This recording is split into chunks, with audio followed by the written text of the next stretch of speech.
اور اب ذرا اپنے ملک کے حالات و واقعات پر نظر ڈالتے ہیں۔ مطالبات کی عدم منظوری پر تاجروں نے تالہ بندی کر دی ہے۔ کراچی، لاہور سمیت مختلف شہروں میں آج کاروباری مراکز بند ہیں۔ ٹرانسپورٹرز کی جانب سے ہڑتال کی حمایت کا اعلان کیا گیا ہے۔ تاجروں نے خبردار کیا ہے کہ مطالبات سنجیدگی سے نہ لیے گئے تو پھر ہڑتال طول پکڑ سکتی ہے۔ آج کی ہڑتال کے حوالے سے آپ کو بتا دیں کہ منڈیاں ویران ہیں، کاروباری مراکز سنسان ہیں۔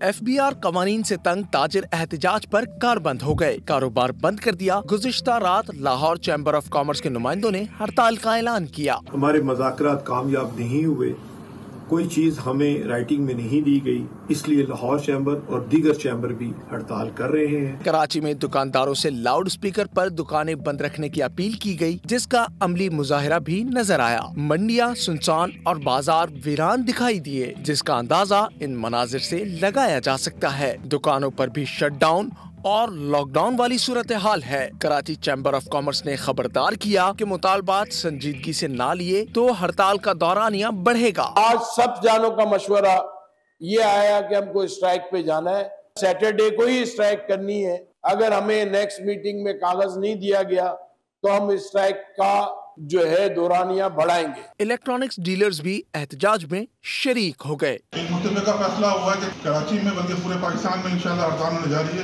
دوسری جانب حیدرآباد میں سندھ جوائنٹ چیمبر فورم نے بھی ہڑتال کی بھرپور حمایت کا اعلان کیا۔ اعلامیے میں کہا گیا کہ تاجر برادری کو ہراساں کیا جا رہا ہے، جابرانہ اقدامات کسی صورت قبول نہیں۔ سبسکرائب کریں اور بیل دبائیں تاکہ کوئی خبر رہ نہ جائے۔